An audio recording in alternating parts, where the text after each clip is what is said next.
Bonjour à tous les amis et bienvenue dans cette masterclass. Aujourd'hui, je vais vous donner les outils pour réussir les meilleurs hero calls possibles en cash game live. Et l'objectif, c'est qu'à la fin de cette vidéo, vous allez directement appliquer ça aux tables et ainsi booster votre taux horaire. Je vais vous montrer ce que je vous ai présenté, donc 3 mains. La premièrement, on va parler de Timing Tail, c'est un spot que j'ai joué à Miami où je vais exploiter le Timing Tail. C'est un spot contre 2 réguliers, on va analyser les ranges évidemment. La deuxième, et on aura une approche un petit peu plus mathématique, mais également aussi exploitante, on va exploiter un leak et une déviation de notre adversaire et on va évidemment parler mathématiques, ratio, value, bluff, on va compter les combos.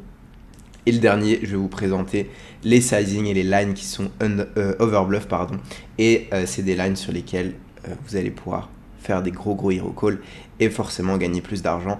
Et après un petit récapitulatif pour tout simplement faire les bons hero calls. Donc c'est parti, on se lance tout de suite dans l'action. Paire de roi. C'est parti, paire de roi, je décide d'open 30. Ici, on est sur une 5-10, donc je vais pas avoir trop de déviation de mes sizing. Pourquoi? Parce qu'il y a des très bons règles à table. Et forcément, ils vont 3 bêtes aux bonnes fréquences. Et si je commence à être déséquilibré, ça va être un problème. Si je commence à faire cher avec mes bonnes mains et pas cher avec mes mains moins fortes, ils vont s'en rendre compte, ils vont m'exploiter, ils vont pas avoir peur de mettre la pression.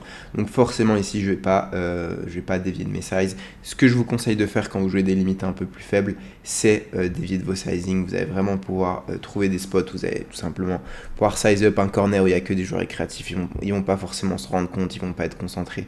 Donc je vous conseille quand même de dévier. C'est important. Du coup, je me flatte par 2 bons règles de la limite que je connais bien. J'ai pas mal de notes sur eux. Et sur cette texture, je décide de checker multi-way. Je vais énormément checker, même heads up hors de position. Je vais énormément checker. Et ici, c'est un board avec ma paire de rois que je vais checker avec toute ma range. Ici, c'est pas forcément un board qui m'avantage de cette position. Je vais relancer aucun brelan. Surtout dans cette config où il y a un reg, on va revenir pré-flop, où il y a un reg au bouton et un bon reg en bébé, je vais même pas ouvrir paire de 2, paire de 3, paire de 4, paire de 5 ici dans ce spot.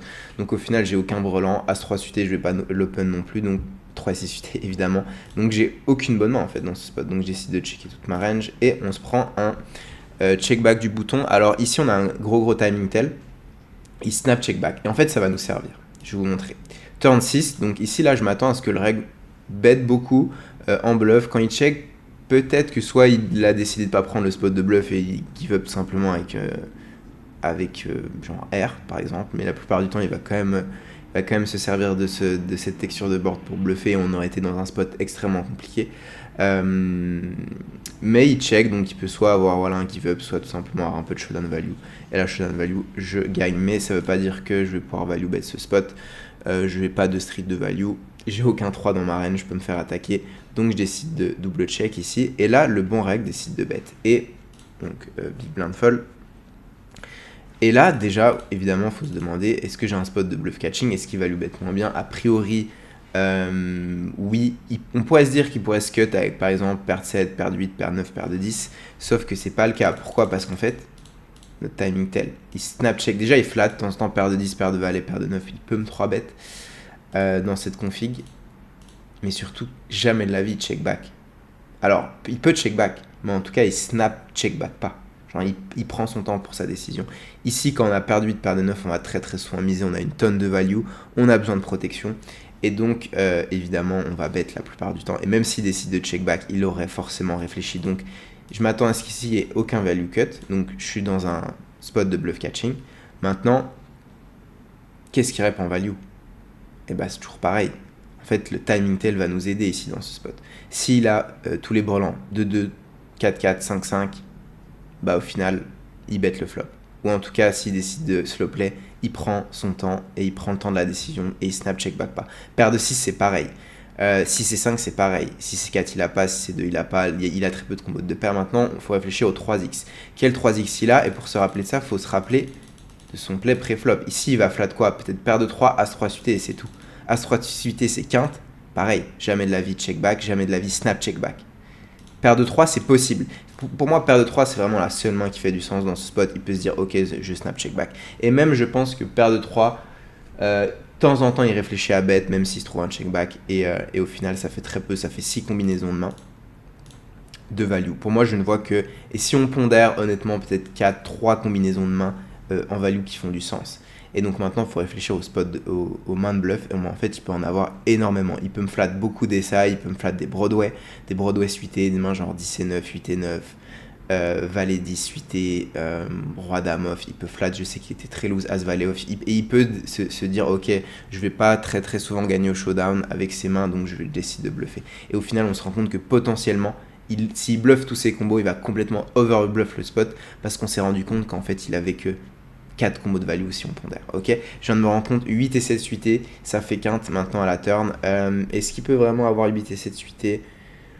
Je suis pas sûr. Il peut flat de temps en temps, ça peut arriver. Il peut me 3-bet aussi de temps en temps. Mais je pense que pareil, il bet le flop. Honnêtement. Quand vous avez gutshot vers les nuts, qu'on a hauteur 8 sur cette texture, je pense qu'un Mourek décide de commencer à bluffer des flops. En tout cas, il réfléchit à ça. Donc peut-être qu'on peut encore un peu monter, mais vous voyez qu'il n'y a pas énormément de combos de value versus peut-être tous les trash qui décident de bluffer. Donc je call. River 4 qui change absolument rien. Il bet 120. Et c'est toujours le même spot au final. Alors maintenant, il y a des choses qui changent un petit peu parce qu'en fait, ce qu'il faut réfléchir, c'est en termes de range perçu. Nous, quand on check call, qu'est-ce qu'on représente? Parce que évidemment, il va réfléchir à ça et il va potentiellement réévaluer son bluff, savoir si c'est un bon bluff ou pas. Moi, quand je check call ici, je peux évidemment jouer comme ça toutes les overpairs, il le sait. Et sinon, je peux jouer comme ça des notes flush draw, peut-être des mains genre roi dame de trèfle qui jouent un peu de la même manière. Du coup, je m'attends à ce qu'en fait sur ce 4, il pense avoir de la FE, il va avoir de la FE sur roi dame de trèfle, sur les notes flush draw, et il peut me mettre la pression sur les comptes, sur ma range d'overpair. Donc je pense qu'il continue à bluffer avec tous ses trash, et donc c'est un spot ici où il va massivement underbluff parce que 6 combinaisons de value, et il suffit qu'il prenne je sais pas moi, tous ces combos d'As Valet off, tous ces combos de Roi Dame off, tous ces combos de 9 et 10 suités, il overbluff massivement ce spot. J'ai call et il m'a montré, je sais pas si je l'ai mis, non, si je l'ai mis, Roi Dame de cœur. Voilà pour cette main. Et donc ce qui nous a aidé dans ce spot, c'est évidemment le timing tell, mais le timing tell couplé à l'analyse de range, parce que c'est vraiment ce qui va vous aider, c'est se demander qu'est-ce qu'a mon adversaire, qu'est-ce qu'il représente, quand il utilise ce sizing, qu'est-ce qu'il a en fonction de ses actions précédentes. Vous allez tout simplement faire un bon découpage de range et vous allez trouver ces spots d'hero call. Et les timing tell, au final, c'est quelque chose qui va améliorer la précision de notre analyse de range et forcément améliorer la précision de notre décision et de notre play qui va être beaucoup plus EV+, du coup. Voilà pour cette main. Maintenant, on va passer à une main. C'est pas moi qui l'ai joué. C'est un coach du club pro, mais c'est une main qui est extrêmement intéressante parce qu'on va avoir une approche beaucoup plus mathématique, même si ici on aurait pu l'avoir en comptant les combos, mais là on voyait vraiment qu'il avait beaucoup trop de combos qu'il overbluffait, mais sur ce spot on va tout simplement faire un travail mathématique, calculer notre cote. Je vais vous parler de ratio value bluff et tout de suite on rentre dans l'action. Ok, décide d'open paire de 9, assez standard, on se flatte par un joueur récréatif et on se retrouve heads up. Et là, la première chose qu'il faut se demander, c'est ok, quelle est la range du récré? Est-ce que c'est un joueur loose, un joueur qui call une tonne, un joueur plutôt tight? Demandez-vous aussi c'est quoi la dynamique de la partie. Est-ce que potentiellement ce joueur il est en tilt ou pas? S'il est en tilt, il va call plus loose. S'il est gagnant et qu'il aime bien rentrer avec l'argent, c'est-à-dire c'est un fichier clairé quand même qui est là pour essayer de battle et gagner de l'argent, bah forcément il va call plus tight. C'est vraiment des choses à se demander et en fait c'est des choses à se demander dès le pré-flop en fait. Demandez-vous ok c'est quoi sa range tout de suite, parce qu'en fait si vous commencez à réfléchir à la range by river, bah vous allez être complètement perdu, vous n'allez pas avoir assez de temps, vous n'allez pas avoir assez de choses à analyser. Enfin justement, vous allez avoir trop de choses à analyser et pas assez de temps, et donc au final, vous n'allez pas prendre des décisions précises. Donc demandez-vous dès le pré-flop, qu'est-ce qu'il a. Et ici, de mémoire, il m'avait dit que c'était un joueur plutôt loose pré-flop. Donc forcément, j'imagine à une range qui doit ressembler à pas mal de Broadway et pas mal de Broadway offsuit, alors que là, on est quand même censé folder des dames 10 off, dame valet, roi dame off, évidemment. J'espère que vous le faites. Et là, je m'attends à ce que le joueur le fasse.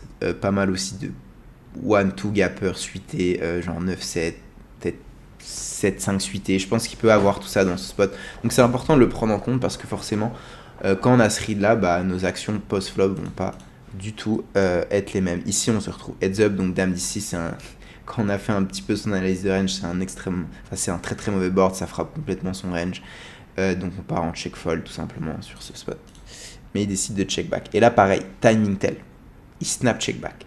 Et ça pareil, ce timing tell va énormément nous aider. Et vous allez voir. Ok, donc check check. Turn 8, ici maintenant on a double gutshot, on joue le 7, on joue le valet.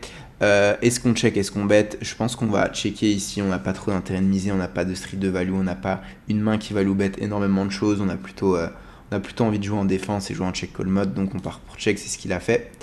Et notre adversaire ici bet 60, donc 60 dans 47, un overbet. C'est assez rare honnêtement de voir des overbets déjà en live, mais aussi des overbets de la part de joueurs récréatifs. Donc ici il faut se poser, il faut se demander ce qu'il représente, et ici je m'attends à ce qu'il soit extrêmement polarisé quand il fait 60 ici, et donc il faut réfléchir à sa range de value. Ici il pourrait avoir des mains genre Dame 8 suité, Dame 10, Dame 10 suité, Dame 10 off, paire de 6, paire de 8 fait sens, 6 et 8 suité fait sens, maintenant Valet 9, 9 et 7 font des quintes aussi, et donc au final il faut se demander une fois qu'on a défini sa range potentiellement de value à la turn, ce que je viens de faire, bah, au final est-ce qu'il l'a 100% du temps en fonction de ce qui s'est passé avant, en fonction des streets précédentes. Et au final, quand on réfléchit à, par exemple, 9 et 7, 6 et 8, revenez au pré-flop. Est-ce que vraiment il va flat ça? J'ai dit que oui, c'était possible vu que c'était un joueur lose. Donc, ok. Maintenant, rappelez-vous aussi, pareil, Dame 10 off, il va les avoir, ok. Par contre, rappelez-vous du timing tell. Ici, il snap check. Est-ce que vous pensez vraiment qu'avec paire de 6, Dame 10 off, il snap check? Est-ce que même vous pensez qu'avec 9 et 7, qui est potentiellement une gut shot au flop, il peut déjà réfléchir à bluffer. Ok, Valet 9 c'est pareil. Ok, donc au final on se rend compte que certes il les a ces combos, mais en fait il va falloir pondérer en fonction de ce qui s'est passé avant, en fonction des informations qu'on a avant sur sa range, là c'est un timing tell, et ses actions en fait au flop. Ici on sait qu'il n'a pas Dame 10, on sait qu'il a très rarement Roi Dame, on sait qu'il n'a pas As-Dame. Alors il peut les avoir de temps en temps, je sais qu'il y a des joueurs qui sont un peu tricky, de temps en temps ils aiment bien check back leurs nuts pour piéger leurs adversaires. Donc ça peut-être que si vous avez des reads sur cet adversaire précis qui joue un peu tricky, du coup il va falloir potentiellement rajouter ce genre de combo à la turn. Mais si contre un joueur qui n'est pas du genre à slow play, et ici c'était le cas, on se rend compte qu'au final il n'a pas paire de 6, il n'a pas Dame 10, Roi Dame il va pas avoir, As Dame il va pas avoir, et du coup Dame 8 aussi, Dame 8 suité il peut flat pré-flop, mais pareil, il va très très souvent bet, et même s'il bet pas, bah en fait il snap check back pas, parce qu'il réfléchit à bet, parce qu'il a de la value, il a besoin de protection, nous on check ce board, les joueurs récréatifs adorent nous mettre sur As-Roi donc il va bet. Du coup au final on se rend compte que sur ce 8, sa range de value qui fait du sens, c'est peut-être 6 et 8 suité, ça fait 2 combinaisons, ok. Paire de 8, ça fait 3 combinaisons, ça fait complètement sens pour le coup, paire de 8. Il va flat pré-flop, il va snap check back ce flop et il va potentiellement overbet la turn. Donc 6 et 8 fait sens. 9 et 7, pareil, il faut pondérer. Déjà, on a 2 9, donc ça fait qu'il a plus que 2 combinaisons, il va pas flat 9 et 7 off pré-flop. Donc 9 et 7 suité. Ok, mais pareil, 9 et 7 suité, de temps en temps, il flatte pas pré-flop, de temps en temps, il bet le flop. Donc, quand on pondère, vous allez voir qu'on va pas trouver énormément de combos de value. Surtout, vous allez voir la river. Donc, Valet 9, pareil, de temps en temps, il va bet. Donc, au final, on se rend compte que sur cette texture, il n'y a pas énormément de value. Du coup, il bet 60, on part pour check call, on bat tous les bluffs. Et river, c'est extrêmement intéressant, c'est un 8. Et ça diminue encore plus les combos de value. Ici, paire de 8 faisait beaucoup de sens, ça faisait 3 combinaisons, maintenant plus qu'une combinaison. Si c'est 8, pareil. Plus qu'une combinaison. Ok, si c'est 8 de carreau. Ok, 9 et 7, Valet 9, ça fait que 8. Non, vu qu'on a 2 9, ça fait 4 combinaisons au total. Et de temps en temps, il faut le pré-flop, de temps en temps, il bet le flop, etc. Donc, quand on pondère, peut-être qu'on trouve 4-5 combos de value. C'est tout.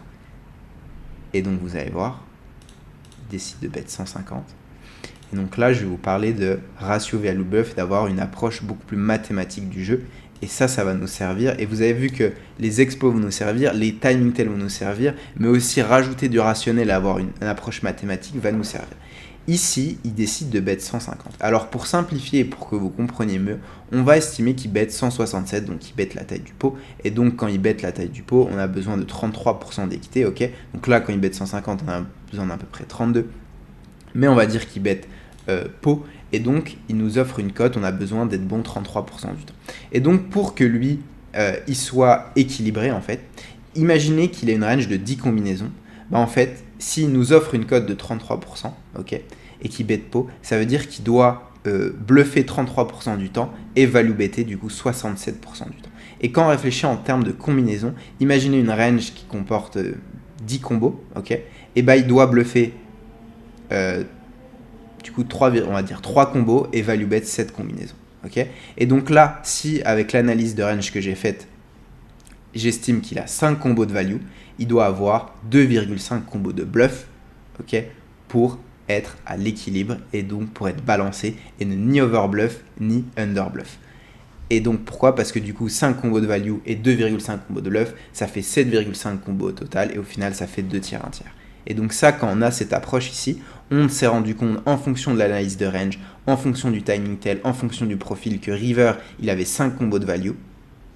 Combien a-t-il de combos de bluff? Mathématiquement, il est censé avoir 2,5 combos de bluff. Est-ce que vous ne pensez pas qu'ici, il overbluff massivement le spot?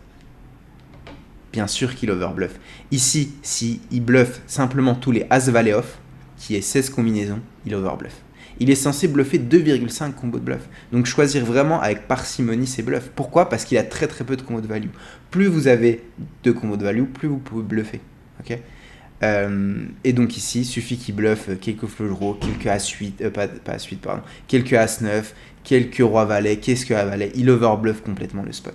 Nous, on a un bluff catcher qui est cool, on va bloquer des values and style Valet 9, 9 et 7.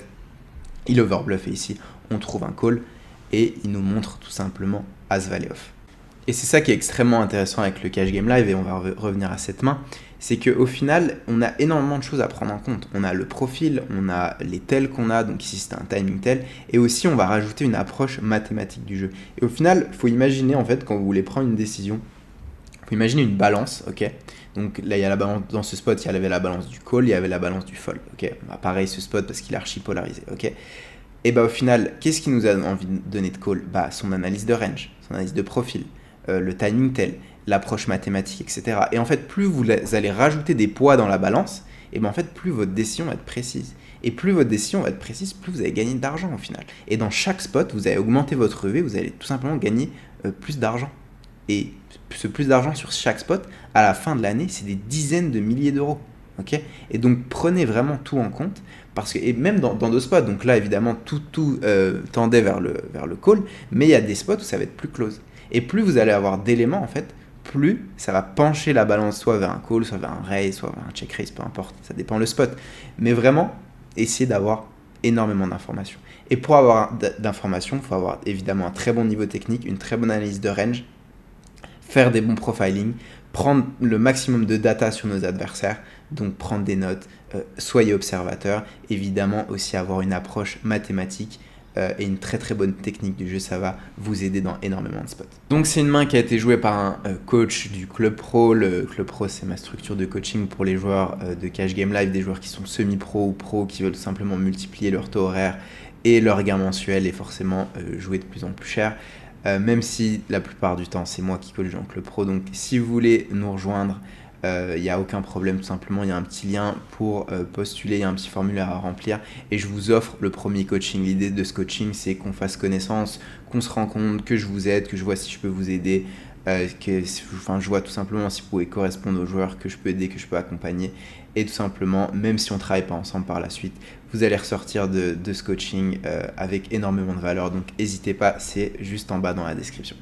Dernière main maintenant, je vais tout simplement vous parler des lines et des sizing qui vont être overbluff, et forcément s'ils sont overbluff, vous allez pouvoir faire des super hero calls et forcément gagner plus d'argent grâce à ça. Et pour ça, j'ai joué une main, enfin je vais vous illustrer mon propos avec une main que j'ai jouée. C'est parti, on rentre dans l'action. Alors, j'ai 6 et 5. Est-ce que ça tourne bien? Ouais, vous voyez bien, nickel. J'ai 6 et 5 de carreau, je décide d'isoler un joueur créatif.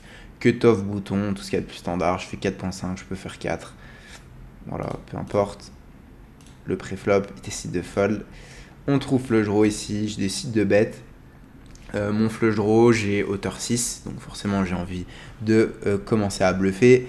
Je fais un petit sizing parce que je sais que 95% du paquet, je vais le barrel en bluff, et donc forcément j'ai envie de faire petit pour qu'il continue avec une range plus large et donc pour maximiser ma fold équité à la turn. Surtout que c'est une main que potentiellement je vais que 2 barrels, je vais pas forcément 3 barrels, ça va dépendre du run out. Les flush draws, c'est pas forcément des mains qu'on a envie de 3 barrels. Pourquoi? Parce que vous avez bloqué la folding range à la river, et donc forcément on n'a pas trop envie de bloquer la range qui fold quand on veut bluffer à la river. Forcément on pourra en reparler de ça. Donc ici de bet, et là c'est intéressant, je fais le 6 et ici de bet 120. Là, il faut se dire, mais ok, qu'est-ce qu'il représente ce joueur?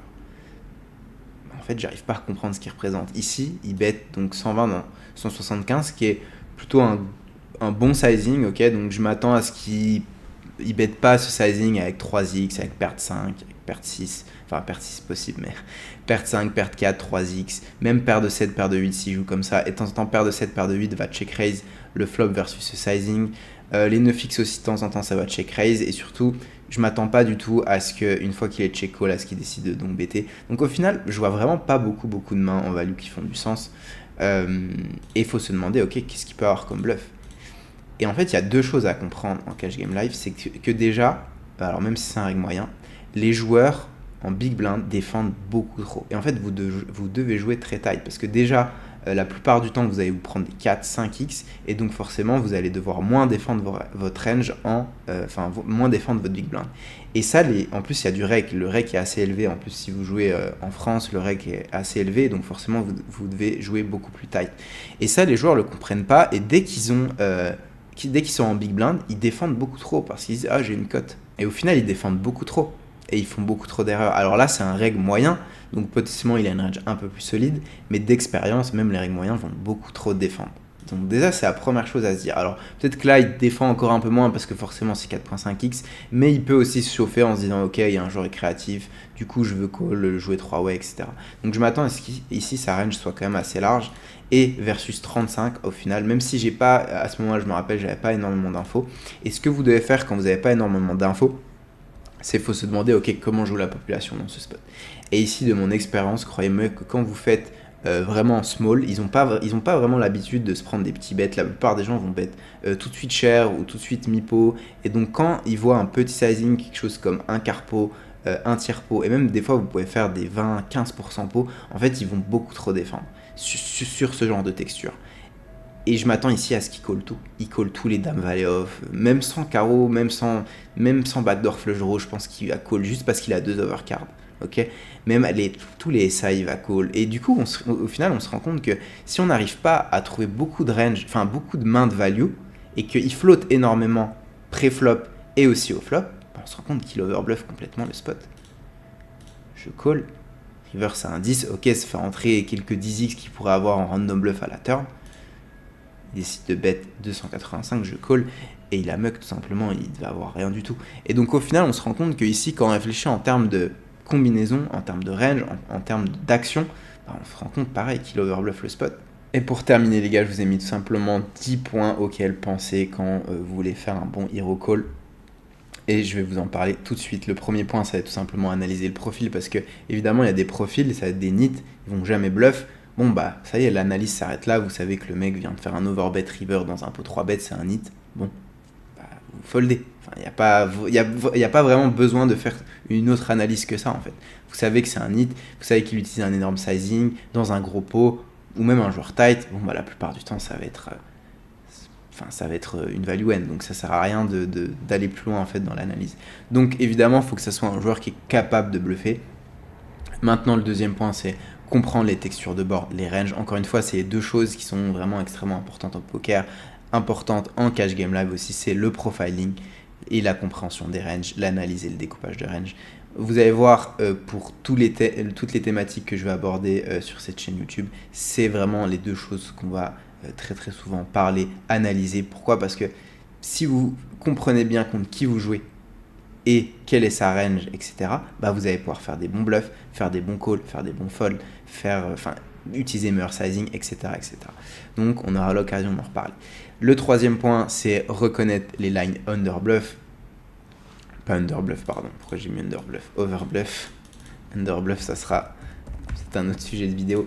Overbluff, donc voilà, quand vous sentez que votre adversaire va trop float, va se retrouver avec trop de trash, va avoir trop de combinaisons de bluff versus des combinaisons de value, bah tout simplement ça va être des lines qui vont être overbluff contre lesquelles vous allez pouvoir coller. Et ça, avec l'expérience, ça va venir.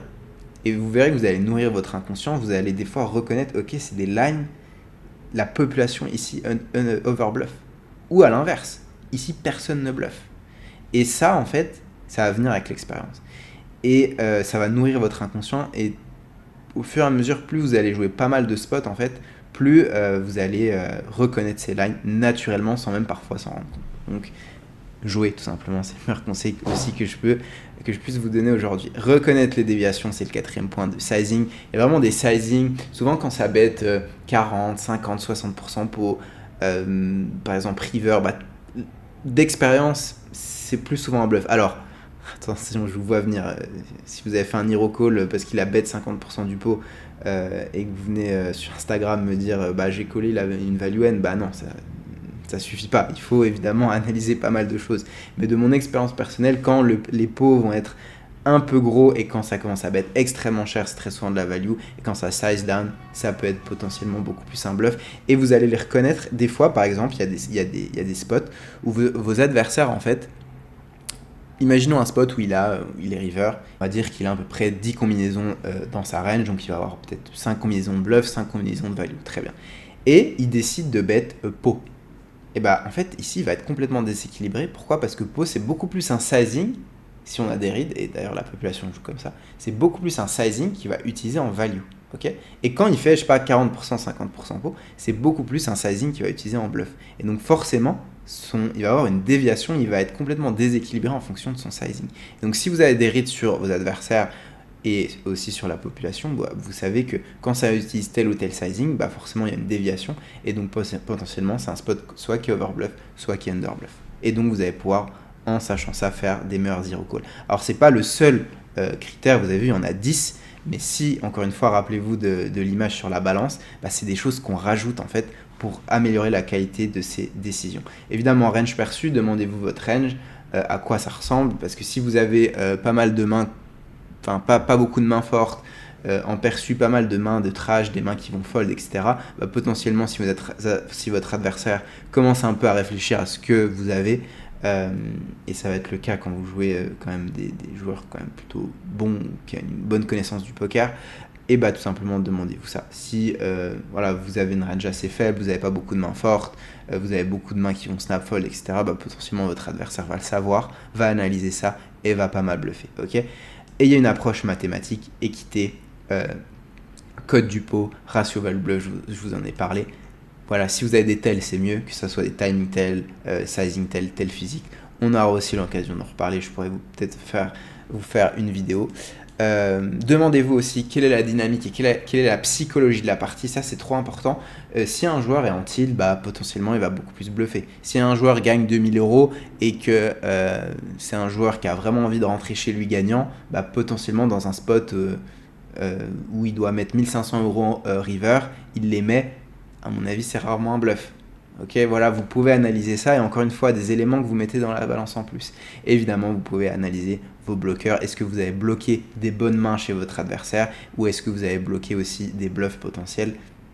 En fonction de ça, ça va améliorer votre call ou potentiellement votre fold. Donc là, on était dans les spots de hero call. Mais si vous prenez tous ces points, ok, et vous allez tout simplement faire des très très bons hero call et gagner beaucoup plus d'argent. Voilà les gars, j'espère que ça vous a plu. N'hésitez pas si vous avez des questions à me dire soit en commentaire soit sur Instagram. Et si vous voulez réserver un coaching avec moi, le premier est offert. Donc faites-vous plaisir, faites-vous ce cadeau. C'est tout simplement en lien en description. Et moi je vous vois très vite dans une prochaine vidéo. Ciao.